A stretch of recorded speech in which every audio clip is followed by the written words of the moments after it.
Views expressed on this program are not necessarily those of Blue Ridge PBS, the Virginia Department of Education, or the Virginia Society for Technology in Education.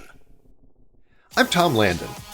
On this episode of Activated Learning, we spend time with teachers from Martinsville City and Prince William County. Our first stop is at Patrick Henry Elementary School in Martinsville, where Liz Lynch serves as the STEM teacher.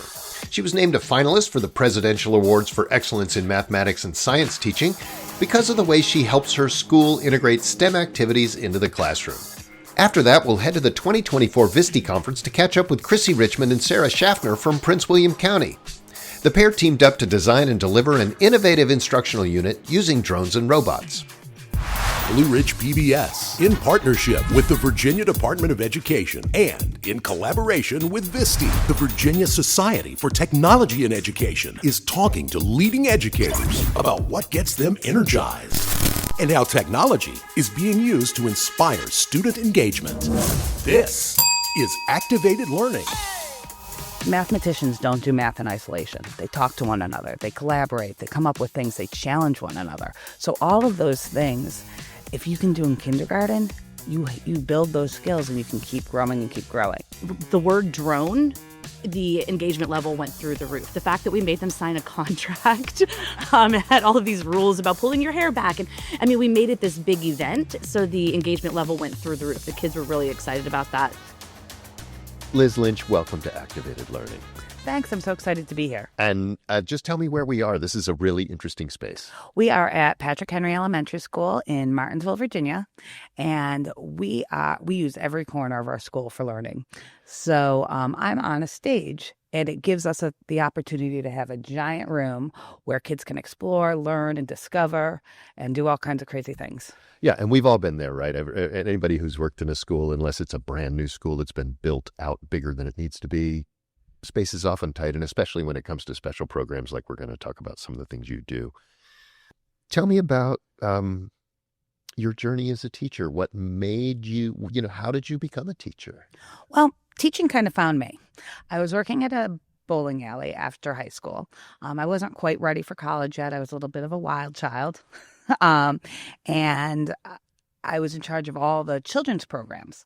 There was a preschool that came for a summer bowling league. And when I was managing that program, I was working with the kids and I really enjoyed it. And the director said, "We really need you. Please come apply and come work with us." And they started training me. It was a Montessori school. And then I had an experience with the Reggio Emilia School, which is all project-based learning. And then I wanted to go to college so that I can continue learning about education and start working in the public schools. Yeah, and we're here talking to you because you have been recognized as an outstanding STEM educator, and I think many of us, I can't tell you how many people I've talked to who are also recognized as outstanding educators have come to it from a non-traditional way. I think, not that there's one good way to be a teacher, but I think sometimes people who think they might want to be a teacher just think, "Oh, well, I missed my chance." Never too late. We're always looking for teachers and people who are passionate. Well, and especially now, we need people from non-traditional backgrounds even more than we ever did. You've been a teacher here in Martinsville for over 13 years. Tell me about your students. We have the best students and we have the best school system. We are mostly Title I, which means a lot of our students have strong economic needs. But we are able to, with the support of our city school board, we are able to compete with the best in the state. We can, and the best in the state, the nation, and we've even won world titles. It's just an amazing place to be. Our kids are inquisitive. They want to learn. They want to be part of something, and they want to change the world.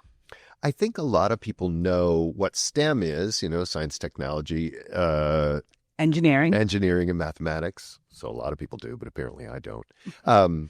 But I don't think people are as familiar with the idea that there would be a position at a school that was kind of a STEM teacher, STEM specialist job.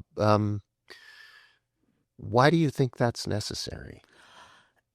Having dedicated time for STEM education where they can learn the strategies and the skills to apply in their core classes is vital. We learn technology skills that they're going to use. Our kids are almost all proficient on Canva. They love graphic design. That's my buzzword, Bill. Okay.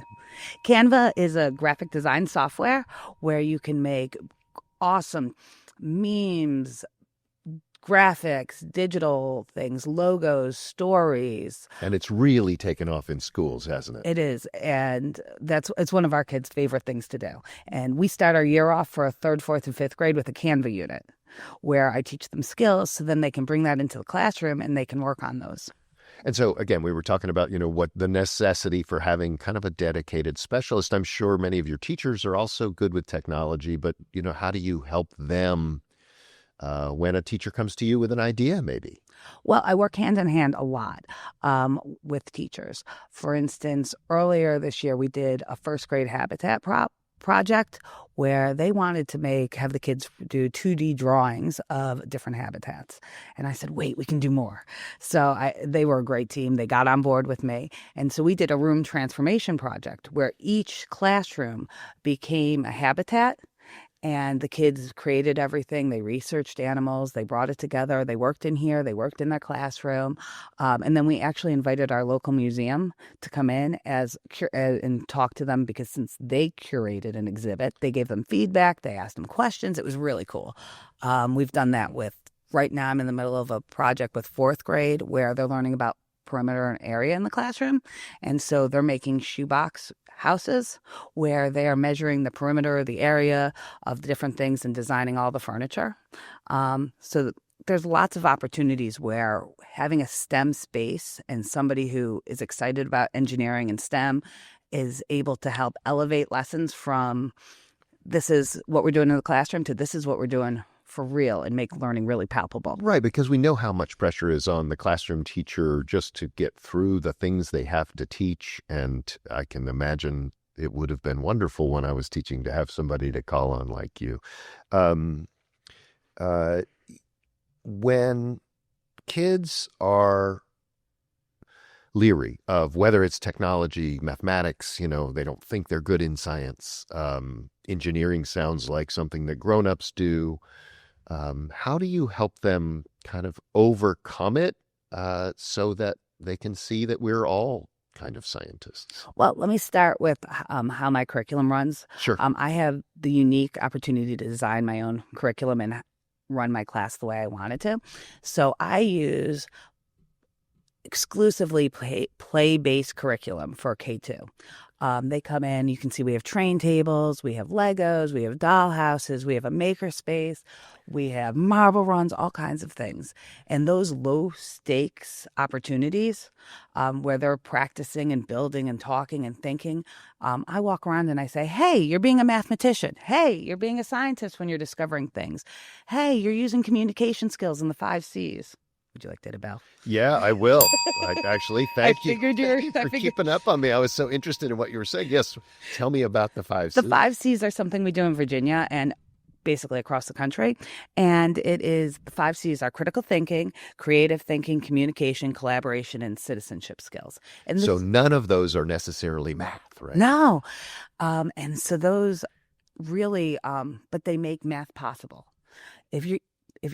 Mathematicians don't do math in isolation. They talk to one another. They collaborate. They come up with things. They challenge one another. So all of those things, if you can do in kindergarten, you build those skills and you can keep growing and keep growing. Once we hit like 3rd grade, I start to alter the program a little bit.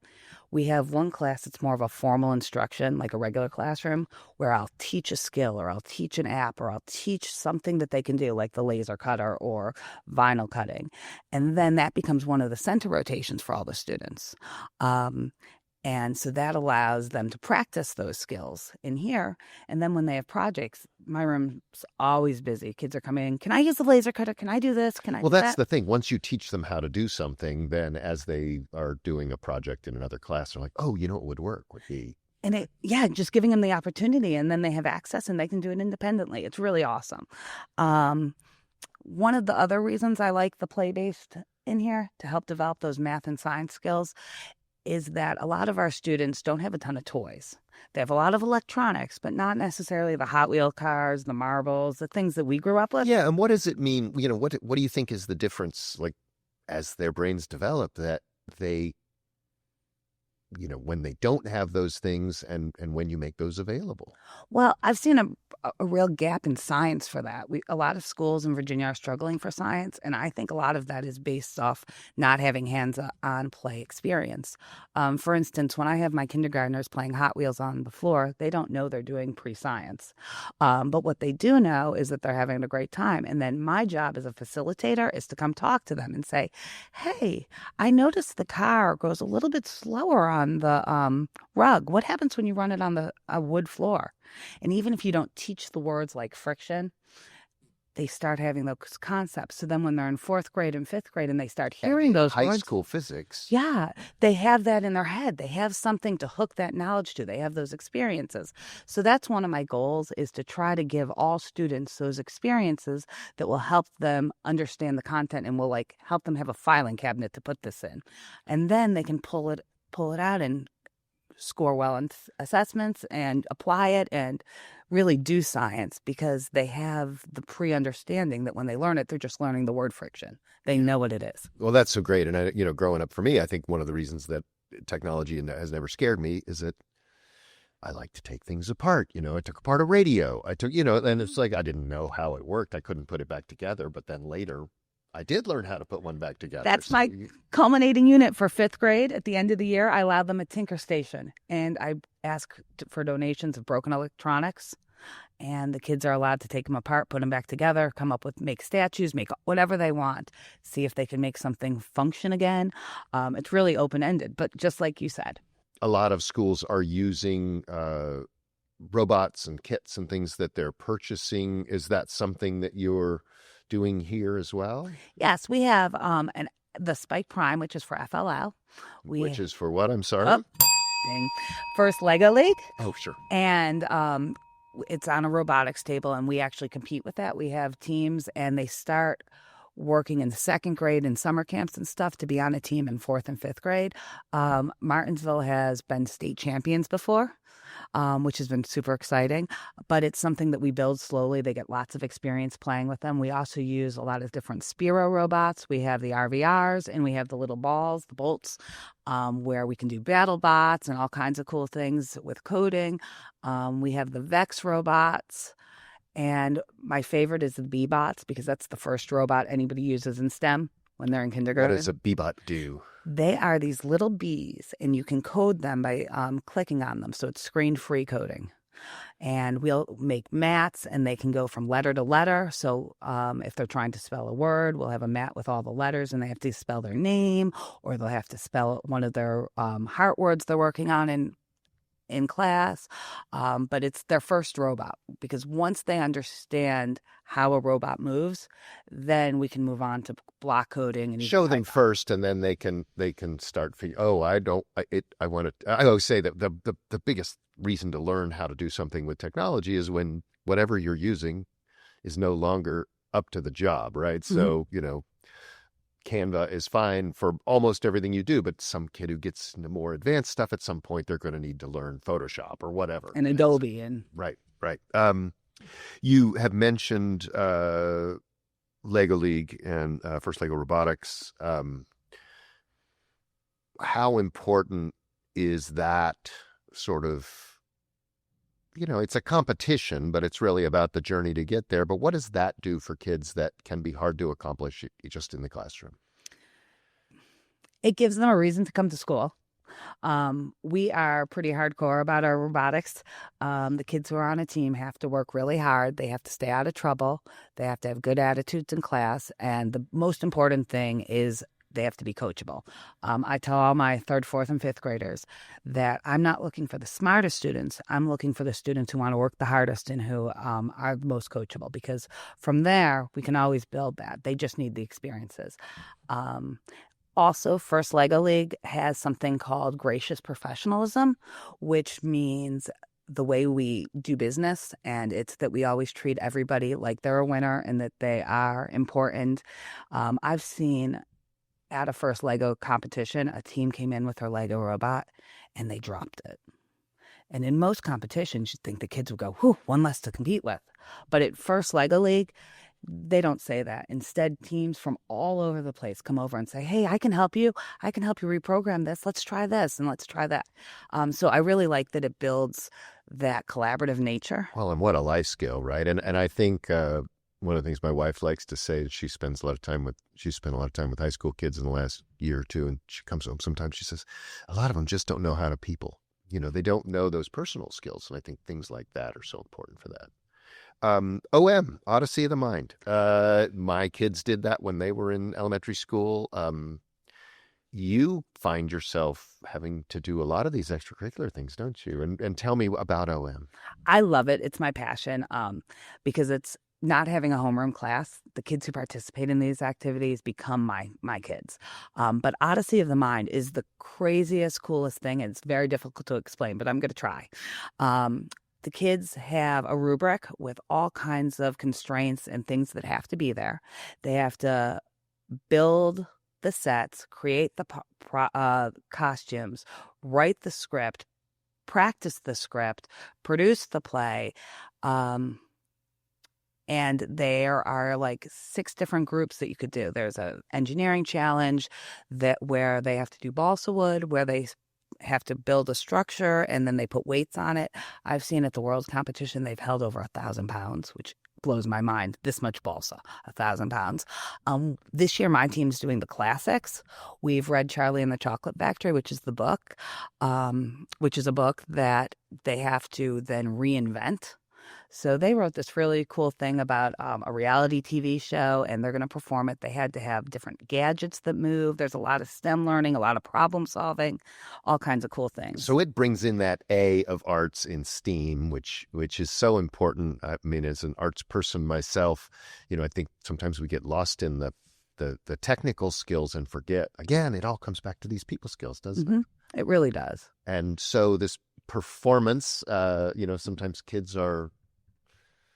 I love elementary kids because they don't have some of those blocks against being in front of other kids and doing things sometimes. But, do you have experiences where some of the kids who have the most to give are also a little shy about doing it in front of people? Yes. I have a student who I wasn't sure last year was going to be able to speak because she was super quiet in kindergarten, first and second grade. She would only talk to peers. And that student... we actually, when we wrote it, we talked about it with the team and we said, well, let's try having signs and stuff in case she's not able to do her lines, but she'll still be able to participate. In the end, she rocked it. She ended up being kept us together. She kept all the props together. She said all of her lines. This year she's doing it again and she has a main part and she speaks the entire time. It's just really amazing to see her grow and mature and to see what she can take on. So luckily, that's part of Odyssey of the Mind is problem solving. So I brought the problem to the kids, and they were the ones who said the signs and stuff like that. I said, what if somebody's going to get scared? Who thinks they might get scared? Right, and having that backup often means you don't need that backup because you've thought about it already. I know OM often, and probably Lego League too, as you advance, if you're really good at it, you end up having to travel elsewhere and go other places, which... let's talk about what an amazing opportunity that is for some of your students to do that, but also, that can be expensive. How does that work?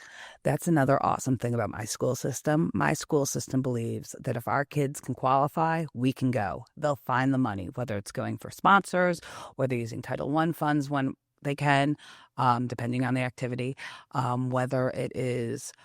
just finding extra money in there.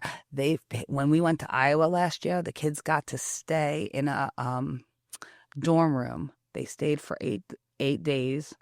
We flew all of their food. And because economics is such an issue for our district, our school system paid for every part of it for the kids. And what an experience to get to stay in a college.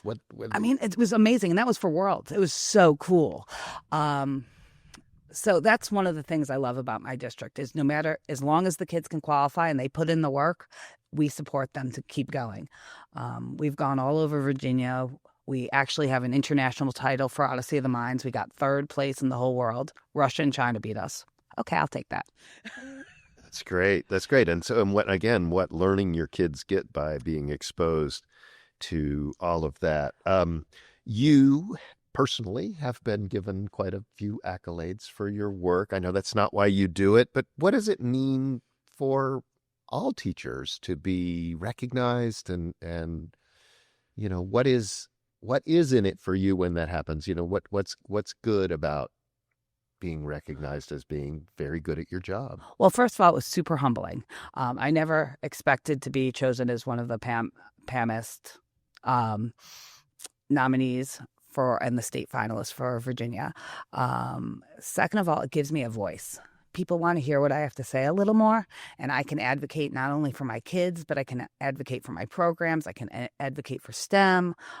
So that's probably the best benefit I have, is that I have a voice, and then I have a little bit backup for my voice, because being a teacher right now is pretty hard for a lot of people. It is. And that brings me to kind of my last question is, one of our big concerns in education is attracting and keeping great people. We've all thought about it. So, what advice do you have for somebody who's thinking about being a teacher?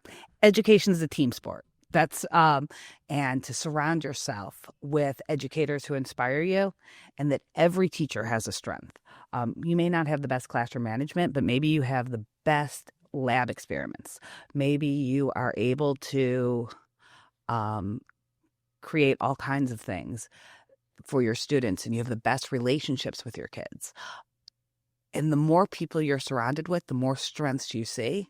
And then you can borrow that, and you can bring that into your teaching philosophy. So that would be my biggest advice, is that education is completely a team sport, and surround yourself with great, passionate educators, because they'll bring you up when you need it. They'll inspire you. I can't tell you how many educators at the school and school district I've been inspired by and to see, and I borrow their stuff. When I see somebody do that, I'm like, oh, I can do that. And then I try it. And it's also okay to fail. Just like I tell my students, if you do something the same way every time and you get 100% on it, you're not really learning. You're just kind of practicing. So it's okay to fail. It's okay to have a lesson that flops, as long as you go back, reflect on it, figure out what you can do to tweak it to meet those objectives, to help your students learn, to do all those things. So I think basically for new teachers, I would say get a family, a school family, and to make sure that it's okay to fail, because no teacher's perfect every day.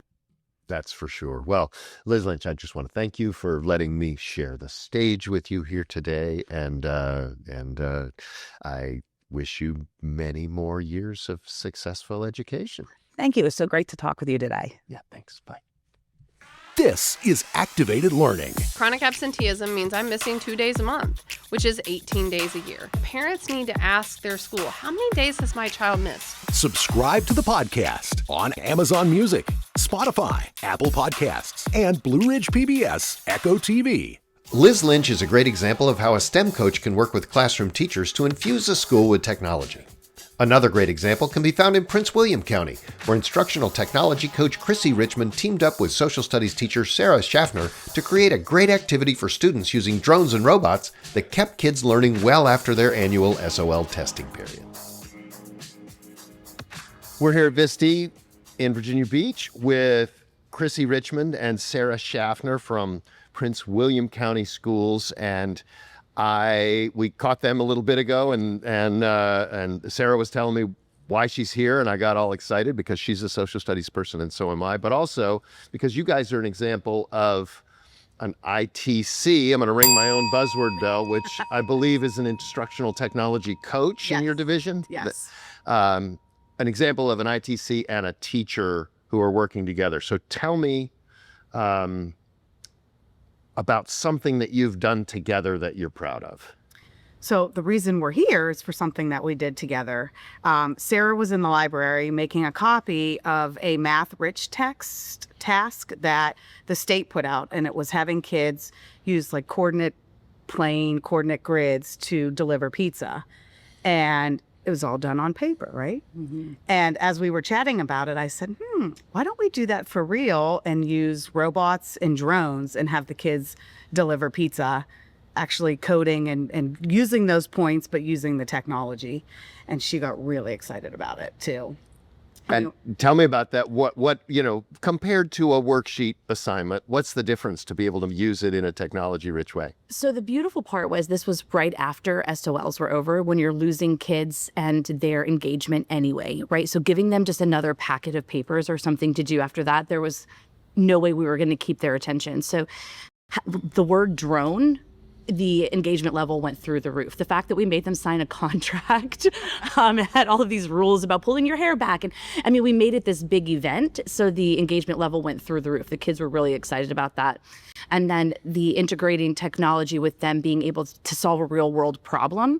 We posed it to them as, do you think that this is something that society should move towards? Should we really be engaging these robots and drones to do jobs that people are doing, kids almost your age who are the pizza delivery kids of the world? Like, how do you feel about this? So the engagement level was through the roof as compared to just any old worksheet. Or I know the state meant well, but I think we did it better. We did. Well, and also that whole thing, like if you've been to a college campus in the last few years, you see these little robots delivering pizza and Chick-fil-A and, all this stuff. Yes. And so there are some great implications of that, including like, shouldn't you go outside and walk to the restaurant instead of just sit there in your jammies and have it be delivered to you? The kids think the same way. They came up with pros and cons, and they really had some really good insight. And those kind of the things that we think these kids are maybe not so interested in, the intrapersonal skills, those were the things that they felt like they were going to be missing if you had only interaction with drones and robots. That's great. And because we're at a technology conference, what was some of the kind of, you've mentioned drones, but can we get a little more in the weeds in terms of what applications you had to use or what equipment you used for this project so that if somebody wanted to duplicate it, they would have a plan? So as part of that discussion too, we also used Google Maps so they could look at the layout of the land and things that were in the way. Being in Gainesville, we're close to Dulles. We had to think about airspace. So we used Co-Drones, EDU. We bought a set of those. We have the Pro and then the EDUs. And then we have 2 sets of the Sphero robots. And so part of that is we spent, Sarah, myself, and the 2 other math teachers, we bought a huge tarp as well, and we used the little plumb line, and we created an entire 100-foot coordinate grid. So you made a map on the floor that then the drones could roll around on and fly. And so as part of those, obstacles that we talked about, we put on the tarp as well at the coordinate places. So like they had to go through a tunnel. And so the little Sphero had to roll through a tunnel on the ground. The drone had to go through a hula hoop. And so we set those up throughout the grid. And that was the first year. The goal was do it all because we had never done it. We wanted to see.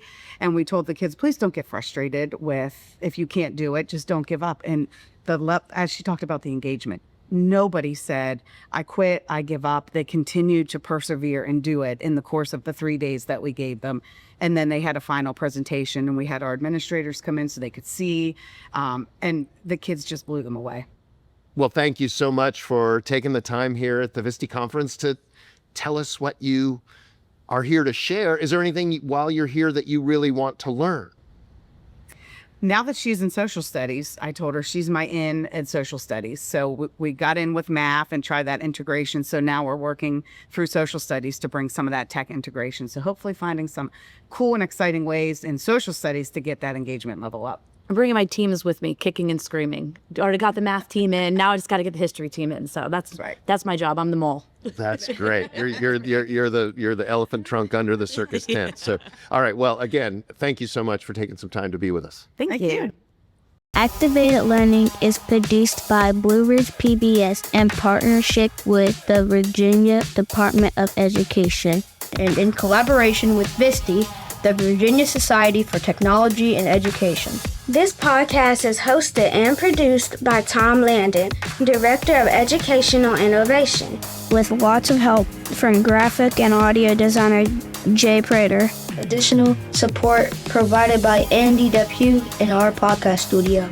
Our Vice President of Education is Dr. Rose Martin. Special thanks to Calypso Gilstrap Associate Director of the Office of Educational Technology and Classroom Innovation at the Virginia Department of Education. Our credits are read by students at Westside and Highland Park Elementary Schools in Roanoke, Virginia. If you like what you hear, subscribe to Activated Learning wherever you get your podcasts. Or watch the Echo channel at blueridgepbs.org.